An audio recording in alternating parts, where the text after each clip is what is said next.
What's up? Yeah. Whoa. What's up, everybody? This is Tanner from the All You Can Hear podcast. This is the fall 2019 anime review preview thing that we do every quarter for new anime. And with me, as per usual, are three of my loveliest co-hosts.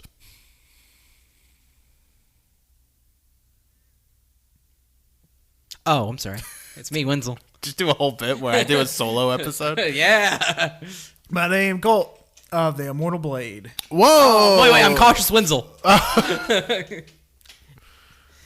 It's Null and Pat. Oh! I loved how Pat looked down at the list of anime. He's like, fuck, I gotta come up with the name real fast. And I'm, of course, Tubular Tanner. Doesn't work, yeah. Doesn't work twice in a row. Yikes. Well, anyways, we select, I think we have 6 new anime and then a new season of an anime. Yes. Correct? Yes. So, yeah, let's just get right into it. Let's talk about the first thing. All right, the first anime we'll be talking about today, as I alluded to in my intro, is Null Peta. It's about a young scientist who creates a robot in order to replace her dead sister. Oh, spoiler.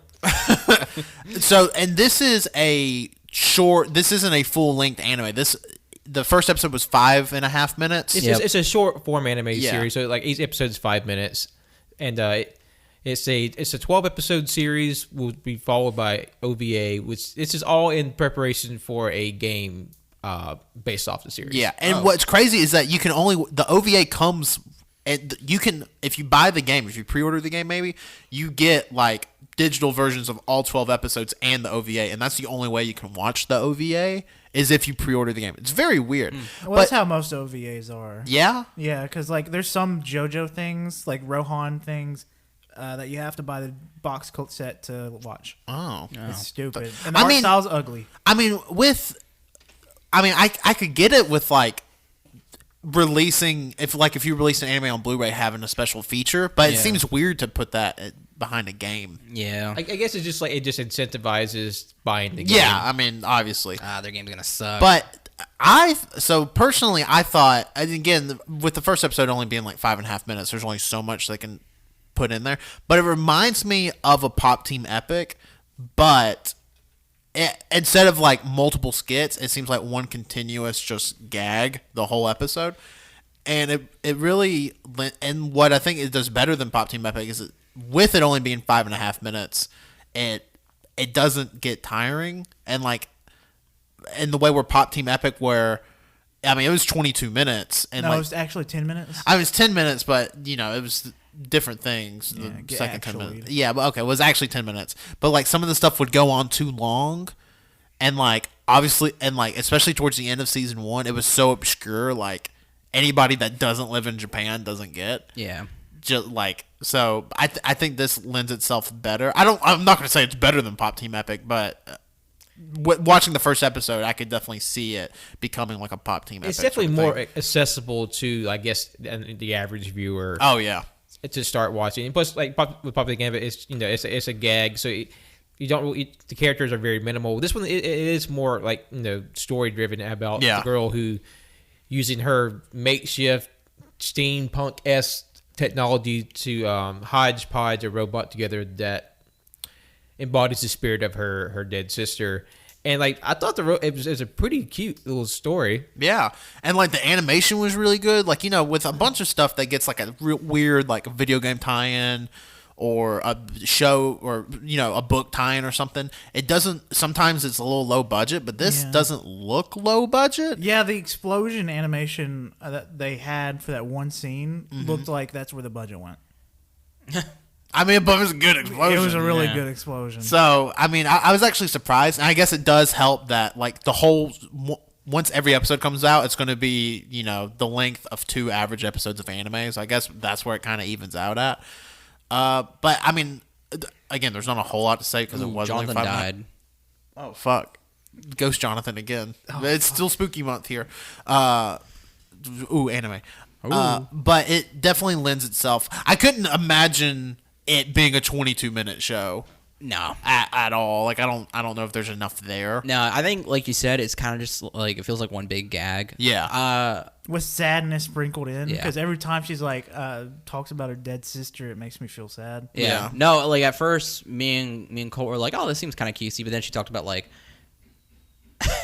The fuck was that? That's the ghost. yeah, No bit. she talked about like she's gonna like make her sister. I was like, "Ah, fuck, her sister's dead." Yeah.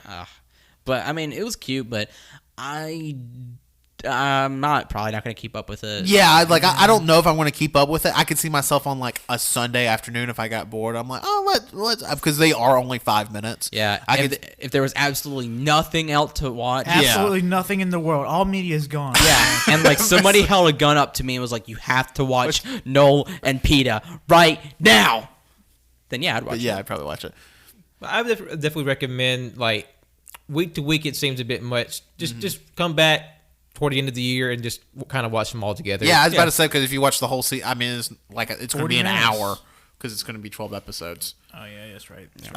But yeah, so Pat, what's next on our list? The next episode on our next anime on the list is Kemono Michi, which is about a professional wrestler who loves animals who gets transported into a fantasy world in order to slay the monsters in the world. So Wiki, hold up. Let me ask this real quick. Wiki, wah, this new segment I have. Why did he suck that dog's butthole? Yeah, why did he eat that Cypress's ass? Why was he fucking rubbing that dog so sensually? Okay, hold on. Why First did he off, jerk off that wolf? me watching the first 5 minutes, I'm like, oh my god, this is a pro wrestling isekai. It is in a sense, but the main character who is Animal Mask, and it has to have somebody has to be funding it. That's in like it has to be through a Bima or DDT proper, because like the logo they used was the actual DDT logo, DDT Pro logo on the screen. And the wrestler was named Mao, and DDT has a wrestler named Mao. Granted, he's not seen as a judo expert, which I thought was weird. But like literally, his tights were the same, his haircut was the same. Sharp teeth. It was shark teeth. It was weird. And then the final 17 minutes, I could only describe as. It was weird. It was so like the premise is like, oh, this pro wrestler loves animals. He's Animal Mask, which is like, oh, okay, nice. Yeah, That's it's cute because he has his little dog. He has a friend. little dog. Great, but no, this dude like loves animals. Yeah, he Like no, there's loves literally a animals. line in there where he says he loves animals, regardless of race, gender, size, furriness. It's very. And we should say in this world he gets transported to, there are half animal, half human, Like anthropomorphic They're animals. anthropomorphic. yes. Well, we will say the male animals are anthropomorphic animals. The female animals are just like cat girls. They have cat ears. Yeah, or there's one girl that he says that had wolf ears, and a wolf tail. Yeah. But it's just an anime girl with like whatever animal ear on her head. Yeah, And it's like, and then for some reason, like the dudes are all like pretty buff. Yeah, that's Yeah. wrestling. I mean, Yeah, that's just the wrestling. and like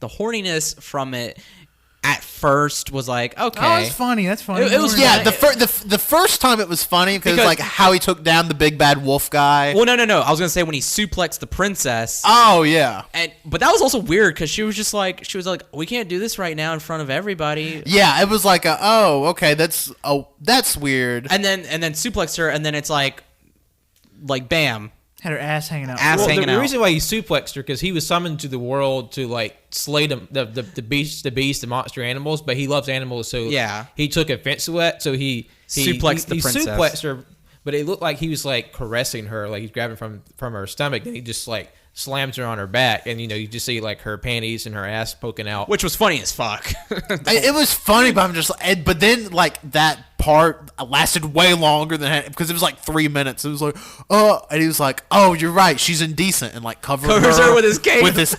which is and we should still mention funny. the whole time this dude is in pro wrestling attire. He's just wearing tights So it And looks a mask. and the mask at this point, and it looks fucking weird. and it looks weird. And and not only. Go Sorry, ahead. no, go. Okay, he takes off his mask later on in the episode, so all he's literally wearing are tights, which looks like underwear, and a collar. Yeah, he's wearing a dog collar. Fuck. which is an absurd amount of horny. Yeah, and it gets and when the horniness gets weird is when fucking he's petting the wolf man, but it looks like he's jerking him off because he's literally trying to find his spot to make him fucking when dogs go crazy when you pet them. Like the one spot that makes a dog kick your feet. Like, Yeah. But for this, it was genuine or it was meant to be he's making this. He made that dog come. Yeah, it was bizarre. And then that doesn't even mention the Cerberus, which he also he has a sunset flip on. Yeah. But then starts smelling like its butt. He just goes in there for a weirdly. And it's time. a minute and a half scene of and then all the Knights were I can't believe we have somebody so powerful on our team. Yeah. And I'm just what the dude sniffing dog ass. And then we also don't mention the fact whenever the girls who have the ears and stuff, it's he is man, fucking creepy. It's weird. I will say the first 5 minutes I was really interested in the premise before any of that stuff happened. I'm oh man, an actual pro wrestling anime that seems to be drawn well, seems to have pretty good animation, an isekai, cool. I mean, those are overdone, but whatever. No. And then that happens, and that turned me off of the whole show. I would because his dream is to open a pet shop. Yeah. And then when he gets transported to this world and dogs. They're the heroes talking about it. Yeah, and he gets transported to this world, and he obviously doesn't like them he doesn't like the princess summoning him because she wants him to kill the beasts and stuff there. And through the intro was pretty good, I think. Yeah, from Reimer. The intro was nice, and you see all the different monsters and stuff. I was thinking, oh my god, he's gonna open up a fantasy pet shop. Yeah, that's what I was hoping. Yeah, nope, no, fucking weird ass horny man. Yeah, it was weird. That sold me off the whole show. If the whole show would have been the first 5-6 minutes, I would have been you know what, I'm in. And I would have actually attempted to keep up with it, but that's too weird. Yeah, that and then I will say the ending and the outro was really fun. Yeah, it is. Oh yeah, fucking ant. Yeah, the ant man. It was just because after they completed their quest, and he was like, it's gonna be the 3 of us. No, wait, the 4 of us, including I can't remember the dog's name. I can't remember. I can't remember the dog's name. Hiroyuki. Yeah. He's including Hiroyuki. It's yeah. Yeah. But then she's wait a minute, 4 of us. And then she turns and literally the camera pans, ant. Yeah, it's just a giant ant. And it's a friendly ant. It's a friendly ant. That was good. That was really good. And they don't address it. And then it goes straight into the outro with the dog dancing. God. Yeah. That was very powerful. That was very good. But yeah, there's that middle portion. Take out the whole show and just make it the intro and the outro. Great show. Yeah. But yeah, that I'm not gonna recommend it. But I'm not even gonna if someone asks me if I know of it, I'm not gonna say yes. Yeah, because it seems like. Oh no! If somebody asks me, I'll be oh, you mean that one horny animal show? Yeah. Yeah. Pat, do you have any strong feelings on it? I guess the only thing that really bothered me about the show is just I just thought the character designs were really kind of bland. Yeah. Yeah. I mean, compared to the other isekai on our list, because Yeah. there are actually quite a few isekai just in general this season, but just compared to the other, it just kind of seemed a little, kind of just boring designs. But I wasn't bothered by the horniness or whatever. I thought it was funny, but it just kind of seemed, I don't know, just a little kind of bland. Yeah. I mean, I don't know. Part of me just kind of I understand people getting turned off by overly horny shows, and that's your prerogative. That's perfectly okay. I'm usually okay with overly but horny this is shows horny for sometimes. animals. I'm not fond of also, I'm kind of animal if it's 2019 and you're still clutching your pearls over furries, grow up. That's not my problem at all. No, we have no problem with furries.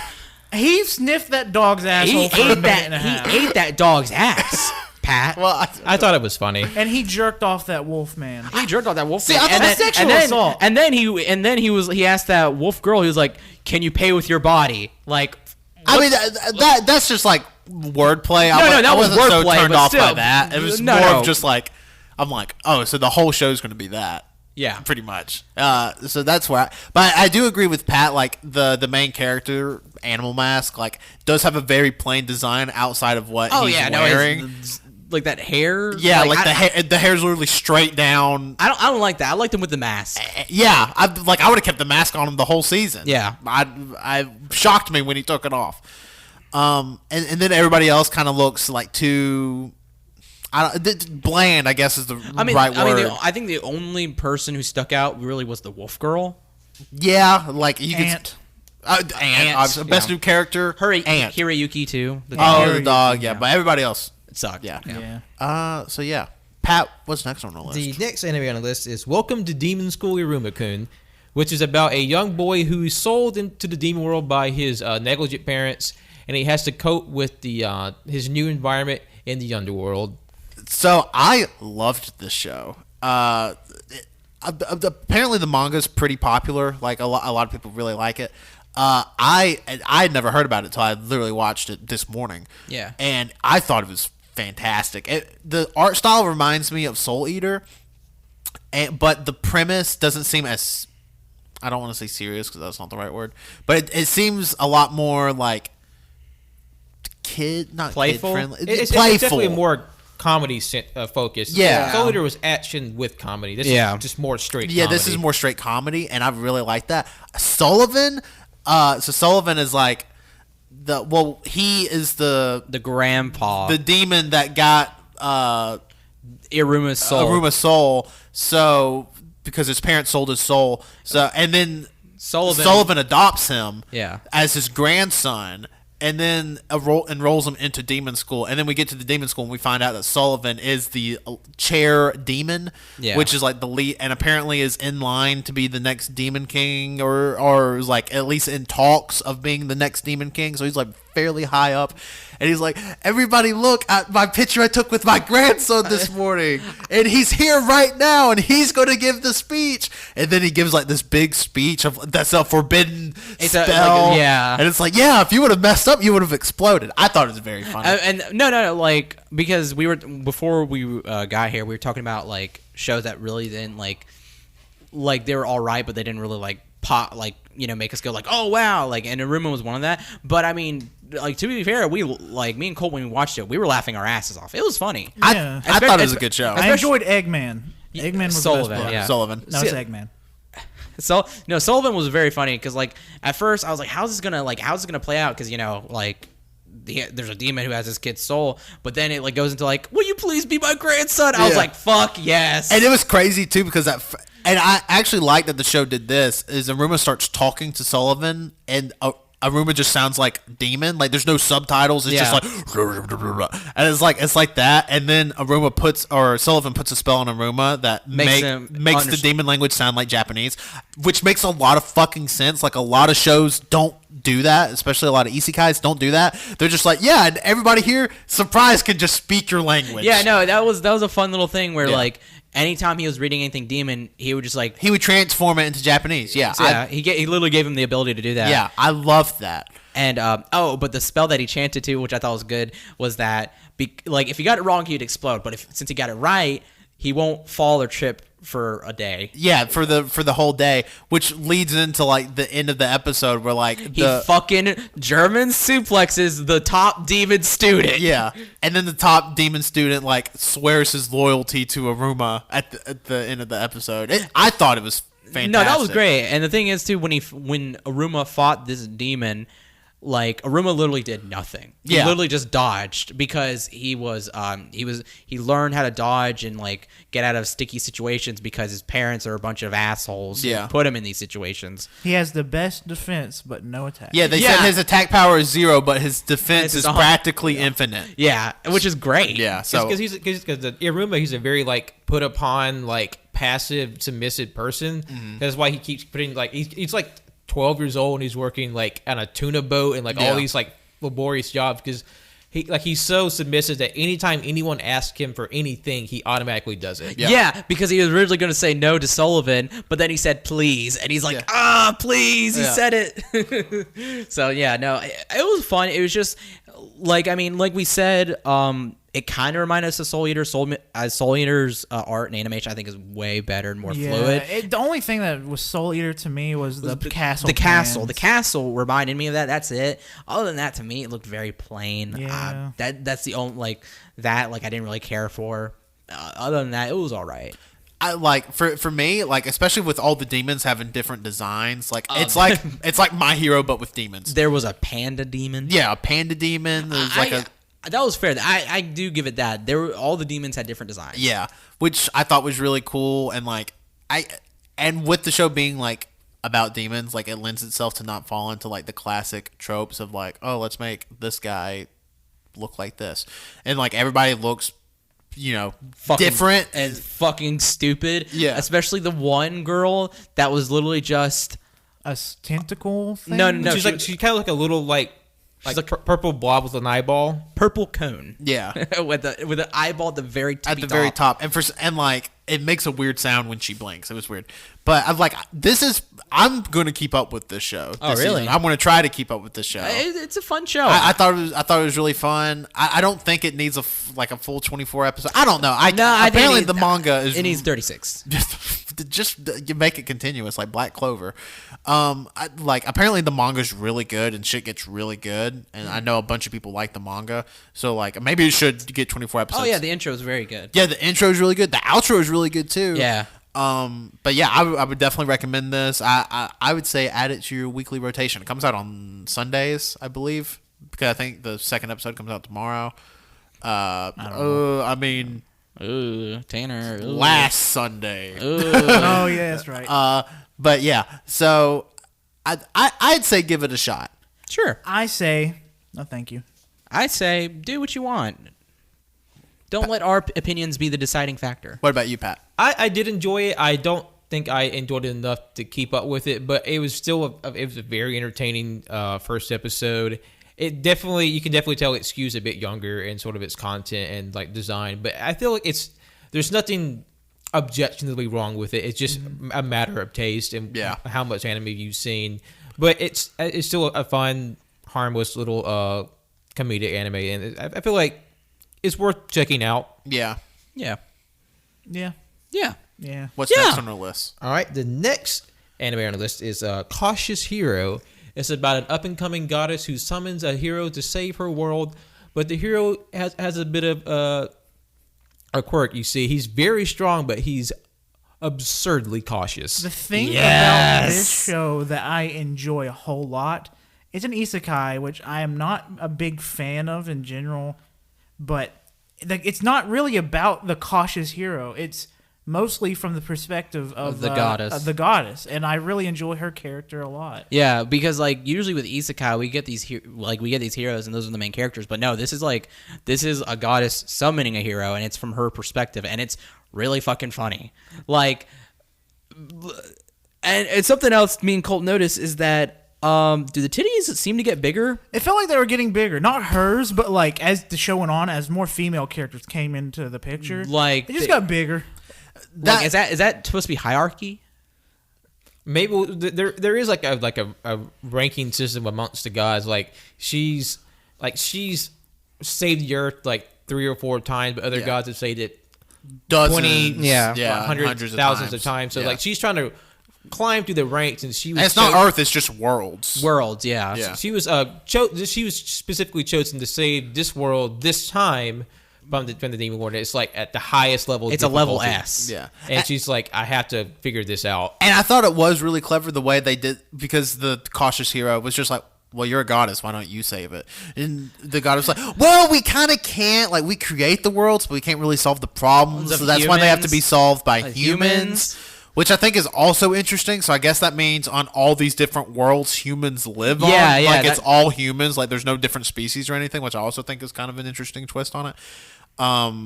It's just like Lord of the Rings. Gandalf couldn't stop the badness. He had to have other people do it for him. Exactly. Yeah. So if you like Lord of the Rings, no. My thing, I wasn't a huge fan of this show, which is weird because like I usually enjoy isekai to a certain extent, and I didn't really enjoy this one just because I know it's the whole point of the show, but the character was like annoyingly cautious. No. Like to the point where it gets drawn out. Like at first it's like, oh, haha, that's funny. And then like by the end of the first episode, I'm just like, motherfucker, do something, you know? I mean, I thought that was great. I thought. I think Like- it's a very funny bit. we were sitting there watching it, and I mean, like we were sitting there watching it, and she was going through all the heroes, and then she found this one that was like super fucking strong. I was like, wait a minute, this show is called Cautious Hero. For some reason I just didn't fucking think about it. I was like, oh my god, this fucker. We're not gonna do anything. Like I was making a bet that like for the entire season they're gonna stay in there, and it's just gonna be him training. Which that didn't happen, but it was so like, and when she summoned him, she was like, what's wrong with him? And then she like, there's something I completely or she like neglected to remember or she looked over and she was like, he's overly cautious. Yeah. And it's like, fuck. And like you said, whenever he was talking about the god, it's like, why don't you save it? And he's like, wow, it sounds kind of self-serving. Just like the whole like dynamic between the two. Yeah, it's a very good dynamic. It's between really the goddess fucking and the funny. character. Yeah, And then also like with Colt, we were talking about is she'll randomly have bits where like she'll speak in English Where she's horny. where she's horny for the hero, and it's just a really funny bit like six pack. Yeah, she says it in a weird, like Yeah. drooling. You're Yeah. drooling. Yeah. It's good. it was It's weird. good. And like another good ass bit is when he fucking when Encounters a level 1 basic enemy slime. and because he's so fucking cautious, he's wow. Well, let me preface before he gets there, he trains for like over a week in the goddess's like area. And he ends up being level 15 and being super fucking strong. So they finally decide to go to this world. He's like, I think I'm prepared. And they go to this world and they go to buy armor. And it was just so fucking funny because it immediately reminded me of like what I do in video games. And he was like, I want to buy 3 sets of the same fucking armor. He's like, 1 armor for me to wear, 1 spare, and 1 spare if I lose my other spare. Yeah.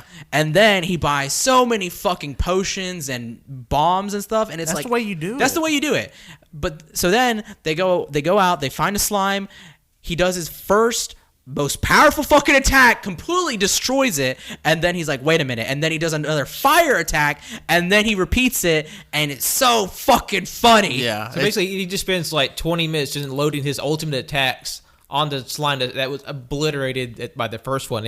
And the goddess, she's getting blown around in the debris and the after effect. It's like, it's been dead for an hour. Why are you still doing And this? the thing is, too, to make sure it's dead, you have a thing where like you can it pops up like above their eye where you can check if something's dead. But he doesn't fucking trust it. And he's just like, I can't trust it. Yeah. That was funny. And then at the end of the episode, we actually see like our first big baddie. And like, Again, huge boobs. and he like scans and is like, And like It's level 66. It's level 66. And you're like, oh, is he like gonna analyze this? But no, he just turns around and No, runs. he runs. She was like the goddess is like, it'd be a good idea if we run. And then she looks, and he's already fucking gone. Yeah, he's gone. And she immediately runs up behind him, and the face she makes, that art right there, and Yeah. she's like, "What are you doing?" Yeah. It's so fucking good. No, I really enjoyed this cautious hero. I will say I did enjoy this better than the first isekai. Although I'm a bit on Tanner's side. It's like I like the joke, but I kind of feel like how much life does the joke have? Exactly. This joke has so much fucking life. Like if this is a full order 24 episodes, no way. But I could see. mean, it's like with all these other animes, you have these badass big heroes who it's either like they go into it head first or they're super scared. With this, it's like in the middle. He's cautious. I like the bit. I like anything. It just depends on your Sense of appreciation humor. of the bit. Yeah. Like the whole show is based around this one joke that he's overly prepared for everything he does. Yeah. And I will say like there's like, a lot of the characters have a lot of life, a lot of personality, and even him who's very like stoic and like he questions literally everyone. Like he suspects like a little girl that walked up to him in the village like she might be up to something. I thought he was about to punch that little girl. That would have been a good bit. So I would say I would recommend it. Just it's on Hulu. I would recommend it just because it is different. It does kind of have a different approach to it. But like me personally, I'm probably not going to keep up with it unless it gets like insane. Or something. No, that's fair. I recommend it. I mean, if you're into isekai and if you're definitely into one that has a bit that's probably going to go on forever, I mean, considering it's the title of the show, Yeah. I would imagine. Yeah, so I would recommend checking it out. Yeah, I'd say check it out. A plus to it. No dog butthole sucking. Yep. So that's good. It's a plus. That's a plus. You can say that for every other anime except for the one. Yep. I recommend it. Just go in knowing it has a one big joke that it relies on, but it just depends on what your brand of comedy is. Yeah. All right. The next anime we're watching is No Guns Life. It's about an amnesiac cyborg who opens up a private eye investigation office in order to find out what happened to his memories and to find out what happened to his head, which has mysteriously reshaped into a gun. Yep. For this anime, they had to break into my house and steal my brain for a few hours. Because this is all the things that I love. It's just these cool action mechs, cyberpunk, a gun for a fucking head that someone could shoot if they wanted to. And the character actually looked well designed. Mm-hmm. Like listening to us saying, "Oh, it's a character with a gun for a head." That to me, like, there's no way in my mind I can make that look cool, but it looks fucking cool. Yeah, no, like it was like earlier this year, Pat told me about it, and I remember looking up an image of it, and I was like, "Whoa, that is fucking badass." And I saw like the first English volume didn't come out till September last month, and I bought it, and I was like, Cole, I was like, this is straight up from my fucking mind. Like, this is some cool ass shit. And I think I've told everybody here, especially Pat, because Pat asked me about it, the designs for like all the characters, because the world that they lived in, anybody who has any sort of enhancements or cybernetics, they're called the extended, because they're essentially like extensions of their bodies. And all of the extended designs are fucking amazing. Like, they're all unique. And there's another gunhead man, and his head's a fucking desert eagle. Which is a spoiler, but in the intro... It shows it. It shows in the intro, and I haven't gotten to that part at all, because I've only read the first volume, but I'm fucking pumped for that. Oh my god, it's so good. There's a lot that happens in this first episode. Yeah. It is a jam-packed, like, you got to pay attention these 22 minutes. Which, something I told Colt this, is that there's actually parts of the first chapter in the first volume that they took out. Like, if anybody remembers the part in the very beginning when he gets a call to go to a restaurant and deal with two guys, that part in the manga was way longer than what it did. Like, it literally in the manga shows him encountering them, beating them, having this monologue, and then kicking them out. But instead, it was just him kicking them out, small monologue, and then a girl kissing him. Because the episode starts like in media res, like him throwing out some hoodlums from a bar, and like the bartender, him speaking with her, and it gives you a kind of a quick overview of his character, because he was previously in a war. Because there's a great war before the start of the series, and he was a part of it. And the whole thing, like, he was a weapon in that war. And the thing with his gun, like, he has a gun for his head, but he was meant to be used as literally a weapon. He'd have like a partner, he would work the trigger and fire him. And he said he won't allow anyone to use it unless they're close to him, but he walls himself off so no one can get close to him. Because like you said, he's an amnesiac. And what he was part of is these units called gun slave units. That's why he's literally a weapon, but also he hates being called like a tool, because literally their unit was called gun slave. So like they're slaves, or their tools, because they needed a partner. And that's something we find out later, is because when he goes back to his office, it's ransacked, and then he's aware, and you see it, is there's an extended holding a kid. And that extended, in the manga, and I mean, especially in the anime, it looks so fucking cool. It literally has like your traditional, like, or what you see in popular culture, Oni mask, and like these extended arms, like literally like arms that extend out and stretch. It looks so cool. And then, I'm sorry, go ahead. I was just going to say, that design reminds me of the Digimon from the first Digimon movie in Cyber, when they're on the internet. Yes. Because it had the Oni mask. It has like the weird flappy extended arms. Reminded me of that design exactly. It looks very close. It looks so cool. And then later, because this kid, whoever this is part of like, from what we find out, is part of a bigger conspiracy, and he gets in a fight with this quote nun unquote, which was also badass too. And oh man, yeah, it just like that was a ghost. Ghost Thunder. Yeah, but sorry, I really like the designs of these characters and all of them, even the human, like the people that don't really, they have minimum modifications. Yeah, and then and something at the very end that and it's just a small thing is that Juzo Gunhead he stops a train by just literally fucking punching it, which is awesome. There's these guys, they work on the train. We'll see them in the next episode, but their designs, it's just a little thing. You see them momentarily. Their designs are really cool. I really like their faces.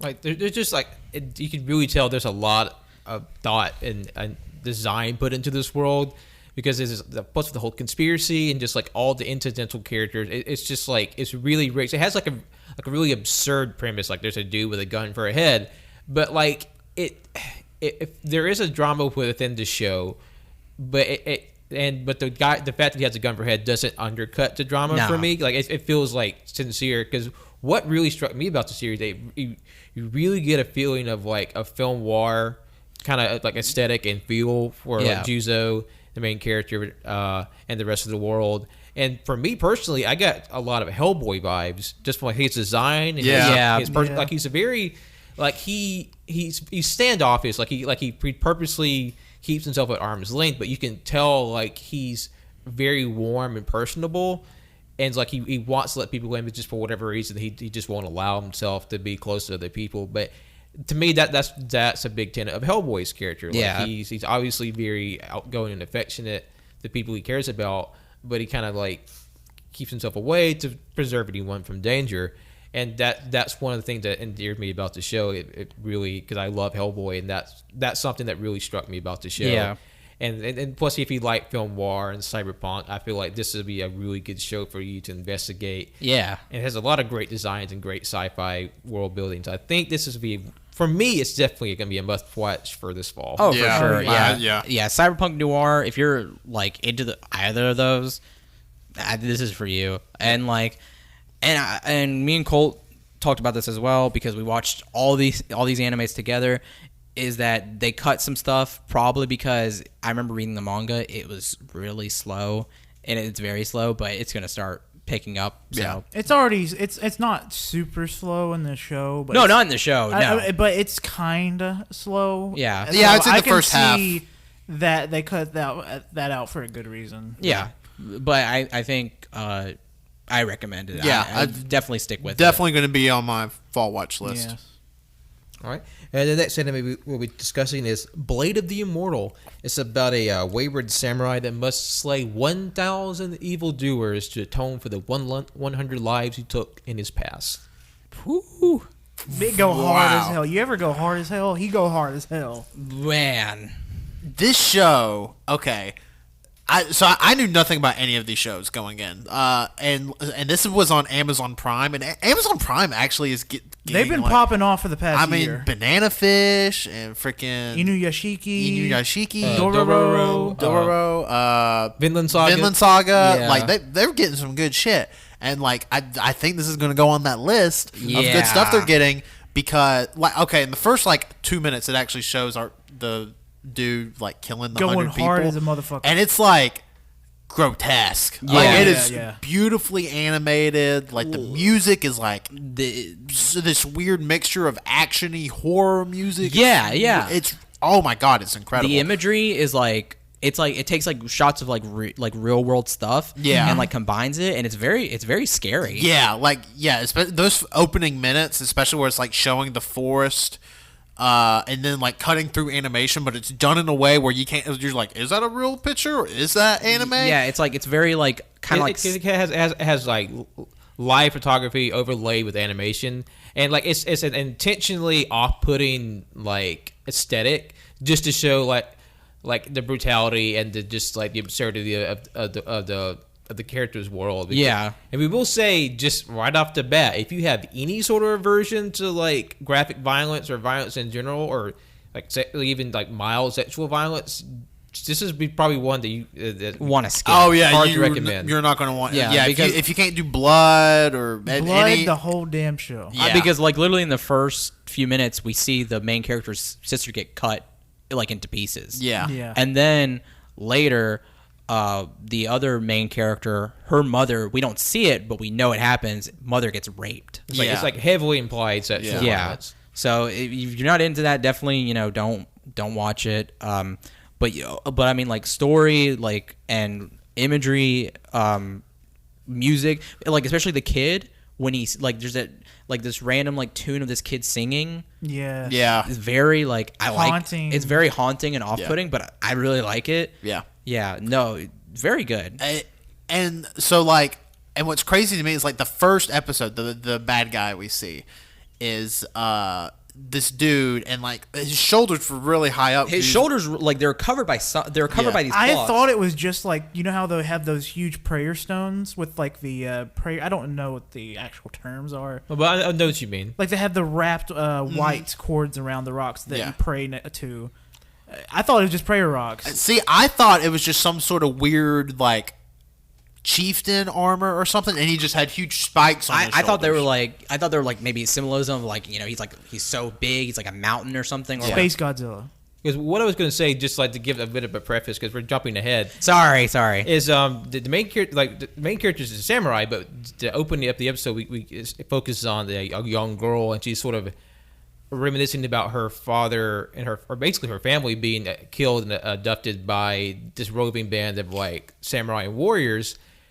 And this leads her to find the wandering samurai. That's the main character, that the quote immortal samurai, and she wants, because she can fight, but she knows just the sheer amount of people in this group that tortured and killed her family. She can't fight it on her own, so she goes to hire a samurai, and this leads to them sort of working around to find the villains. And the one that they do find, as described, is the samurai with a sort of feudal samurai mask with the tall shoulders, as saw in her flashback, and she sort of tricks him into coming in contact with by writing love letters back and forth, which leads to the confrontation between her, the samurai, and the villain of the group. Yeah, and what happens is she attempts to take him on her own, and she kind of messes up.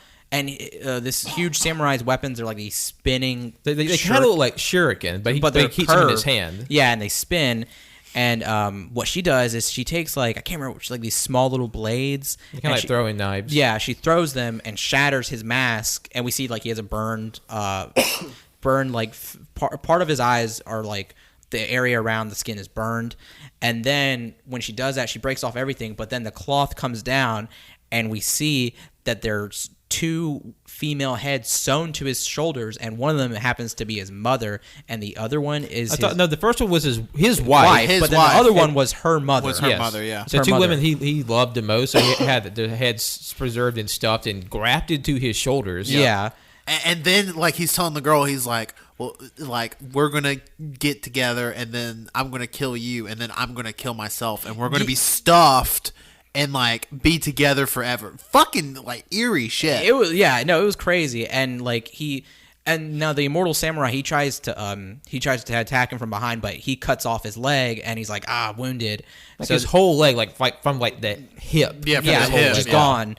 And so like then this man is like able to convince this girl to almost taking her own life, and I say almost because as she's about to stab herself, the samurai comes from behind and stabs him, and then I don't know, he keeps throwing out all these fucking blades, but then somehow he is able to pretty much cut him down. Yeah. Between the middle of his body, and is able to cut off the heads and stuff, and just completely eviscerates him. Yeah. And that scene where he like cuts through the whole body, it has like a perfect like picture. I don't know how to describe it. It's like a scene. Symmetry. Yes. Symmetrical. It's so beautiful. It's a very symmetrical kill, essentially. Yeah. And that's weird to say, but yeah, no, it was like that scene, because like he was like, this girl almost killed herself, and like the way he was talking was like because he doesn't, it's a weird kind of love, because he doesn't love her in the sense of like, real like deep romantic love. He loves her in a sense that he wants her dead, and he wants his body and her body to be intertwined forever. And to do that is she has to kill herself. Then as soon as she kills herself, he goes to somebody, they kill him, and then they stuff his body and then attach her body to his. Yeah. Like the evil warrior has like this fetishized version of love and death, and that's what he's enamored with. Yeah, and it's a part of his weird spiritual philosophy. Because I knew a little bit about the show going in. I knew it's a very, like, in terms of design and setting, very historically accurate, and in terms of presentation. It takes place in, like, 18th century Japan. Yeah. And right up until we see the fight with the Immortal Samurai and the evil warrior, I thought, okay, it's going to be pretty down to earth. And then then dude takes off his cloak, 2 women's heads grown out of his shoulders, and then the main character gets his whole leg chopped off. I think, okay, this is outside of the realm of reality. And how the samurai heals himself, because apparently the source of his immortality is that he's infested with these sacred bloodworms. These bloodworms, and he just takes his leg, sticks it to his stump, and the worms are underneath his skin, and they reattach themselves. Yep. Basically, he cannot die until he atones by killing 1,000 evildoers to compensate for the 100 lives he took. Yeah, Yep. and but the thing is though is they don't ever go more into as far as we know in that moment they never go more into about his bloodworms, because when he talks briefly he mentions he just nonchalantly drops these are their sacred bloodworms. Yeah. They're passed down through my family. It's like while the credits are rolling. Yeah, and it's like I want to learn more about that, because just that itself is interesting. Yeah. Just that whole the mythology surrounding that and stuff. And also something that was cool was character design, the roving samurai warriors and stuff, the evil ones. They all look different. They all have unique designs, and I think that's cool. I think this show's gonna be great. Yeah, and the samurai himself, he had some mechanism where he shoots all his blades out. All the blades are different too. Yeah, all the blades are different. He has these cool they're not what is it that Electra and Raphael use? Sai. They're not exactly Sai because they don't have the 3 points, but they have 2, and they have these circular holes in the middle for him to spin. Those look really badass. And he has these scars where he only has pretty much one eye because there's a scar right over his other eye. Dude looks awesome. Yeah, he does. I mean, definitely on my watch list for this sure. season. Yeah. And I don't know how they're releasing it, because when I went to watch it, there was already 2 episodes up. Yeah. But it was the day it started. So I don't know if they're releasing 2 episodes a week or they released 2 episodes on the first week.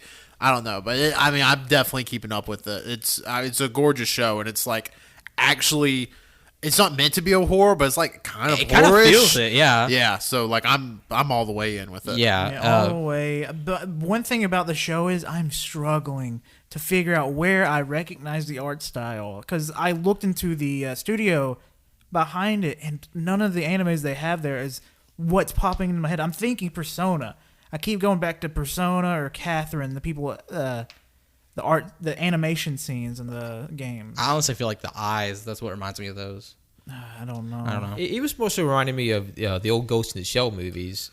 Oh, actually, maybe that's it. Ghost in the Shell. Because all the characters are have a very pallid, death-like coloration. They all seem very pale. Because this is area of Japan where it's just crushing poverty. Yeah. And how just hell on earth this time of Japan was, and that kind of sort of reflects in the people. Everybody just has a very sort of pale, death-like complexion. And I feel just to say this is a show I highly recommend. And of course, with the reservation of violence and whatnot, if that's something you can stomach, it's worth looking into, because it's a show about atonement and forgiveness, and there's a lot of introspective, powerful messages that come later on in the show, and I think it's very much worth looking into. Oh, okay. Yeah. If you want to see an immortal samurai kick some ass. Yeah. But just on the surface level, it's badass. Yeah. Surface level, cool as fuck. Yeah, But it's actually pretty deep. So. Seeing the second episode, really fucking good. Yeah, second episode's good. I'm excited to watch. Sound like it. Pat, Last show? And the last show we'll be discussing is a returning favorite. It's the season 4 of My Hero Academia. I do want to say we probably are going to, just because this episode does touch on some season 3 spoilers. If you haven't seen season 3. Season 3, season 1, season 2. I yeah, like how I said that order. Yeah, great order. Yeah. If you don't care about spoilers, obviously stay. But if you do care, if you're still catching up on My Hero, leave now. Definitely turn this episode off now because it does touch on, especially season 3 spoilers. If you haven't seen the later half of season 3, definitely I would tune out and come back later when you have seen it. Yeah, we'll catch you later. So I like the way they do this. Is they treat it, it's kind of a recap episode, Pretty much. but it has the spin on it with the journalist guy.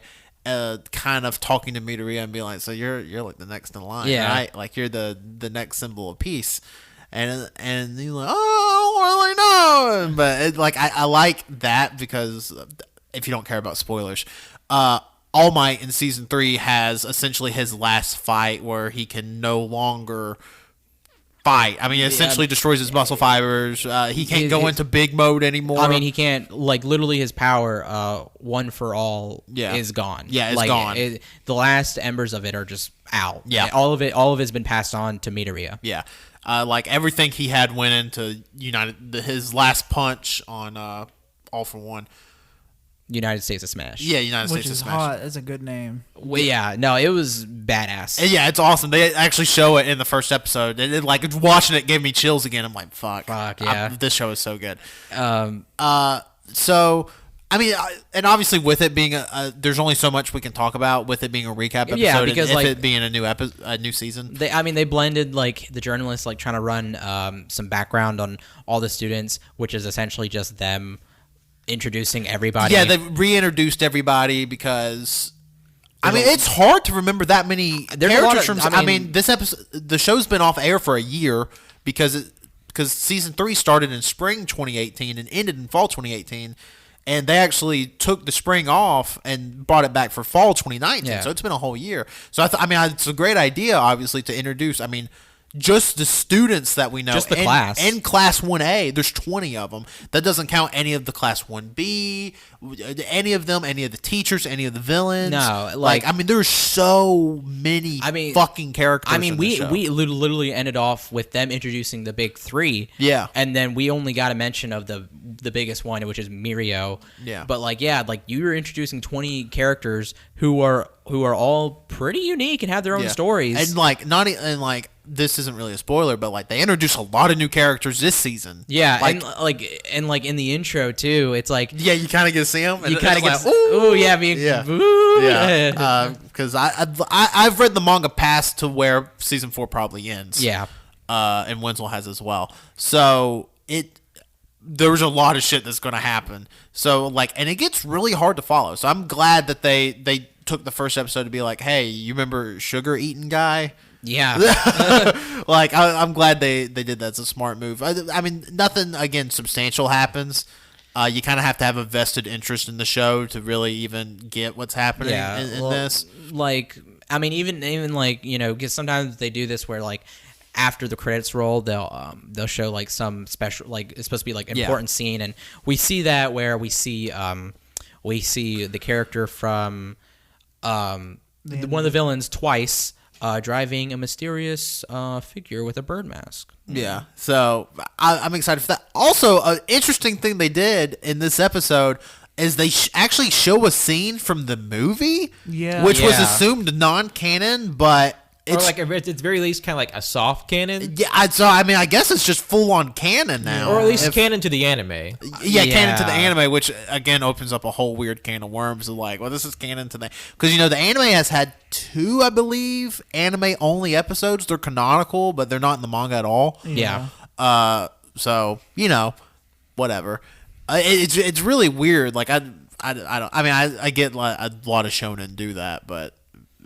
And it's weird because with most filler they're not really they're not canon, they don't, but then with these they are canon. It's very bizarre. That's different than most shonen where you don't get a filler episode where it's Ichigo's sisters playing soccer or something. I gotta say, very fun fillers for me. I enjoyed the bear doing his thing. Yeah. Go Ichigo and a bear. Thank you, Con. But yeah, so I mean, if you like My Hero, obviously it's more My Hero, and you're gonna love the shit that's coming this season. Let me tell you. I mean, the second episode is gonna pick up. Yeah. It's literally it's gonna be like last season, where like the first episode is like you're easing into things, and like it's balls to the wall the whole rest of the season. Yep. I will say, so the intro was awesome. It's done by the same band that did either the first or the second opening. I think it's the second. I think it's the second one because too. it wasn't porno graffiti. Yeah, so I think it was the second one.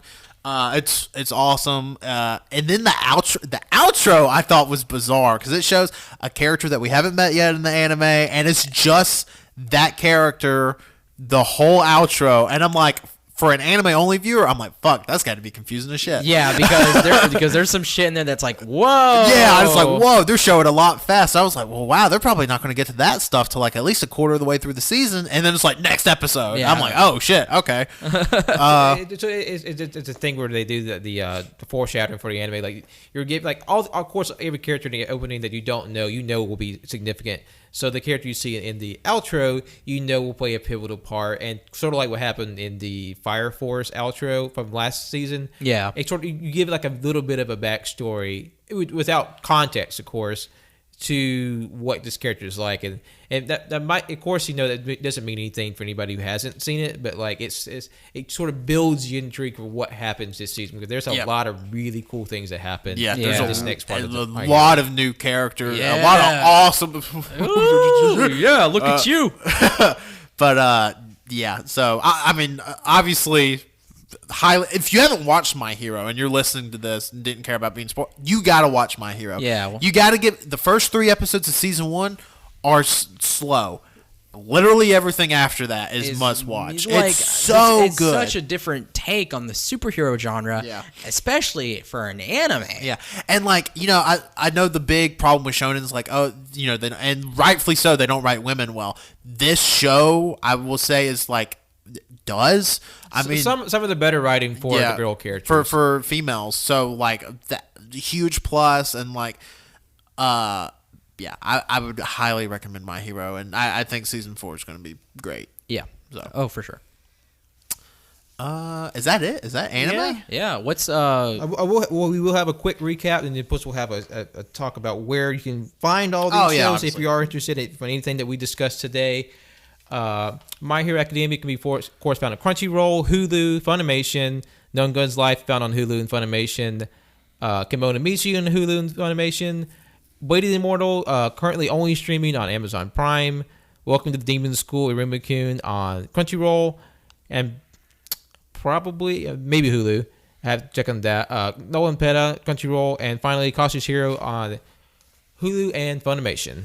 Fuck, I didn't realize so many of those shows were on Hulu. But yeah, I watched more shows from this season on Hulu than I did on Crunchyroll. Yeah, that's crazy, uncommon for sure. Yeah, definitely crazy. I would say with Blade of the Immortal, if you haven't used a Prime free trial yet, you get a free trial and like just watch some of the anime that's been going on Amazon Prime, because Inuyashiki, Dora, all of the ones we listed. Like there's been some. It's been top pretty notch. Low key for about a year and a half now. So definitely check that. Inuyashiki for sure. I think that's one of the most slept on anime this decade. Yeah, one of my favorite openings. Yeah, phenomenal. Yeah, definitely just do that, but obviously don't give Amazon any money.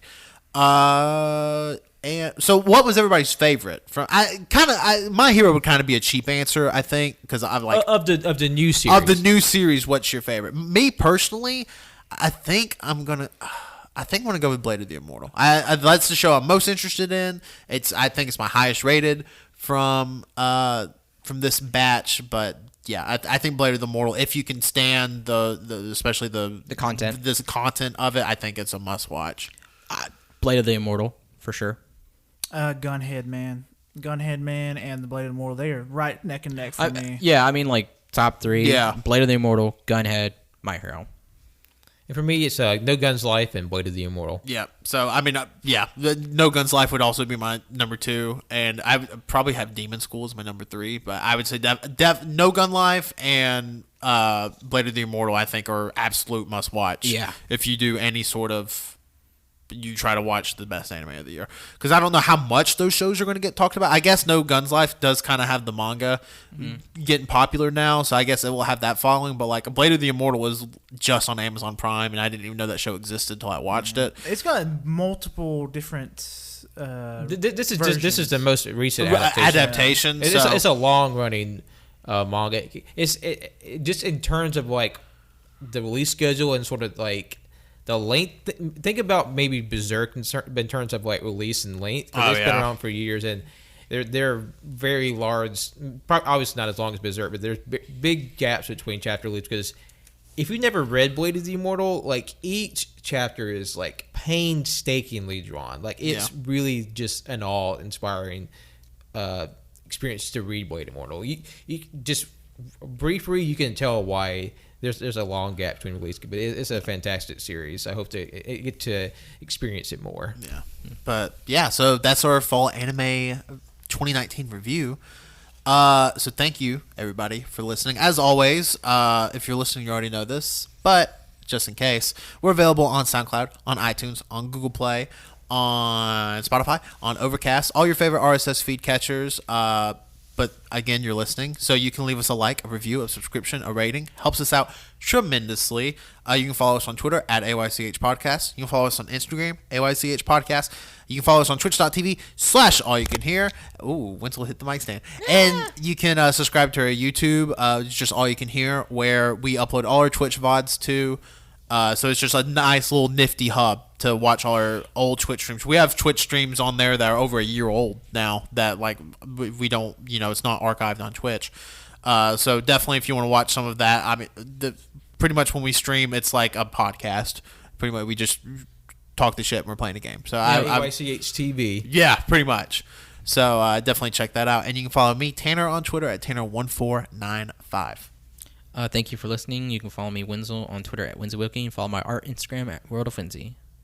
My name's Colt. Follow me on Twitter at ColtD00. Thank you all for listening. You can follow me on Twitter and Instagram at John Lost His Name. You can follow my art on Facebook at John Lost His Name Art. Thank you. Whoa. Merry Christmas. Yeah. Oh,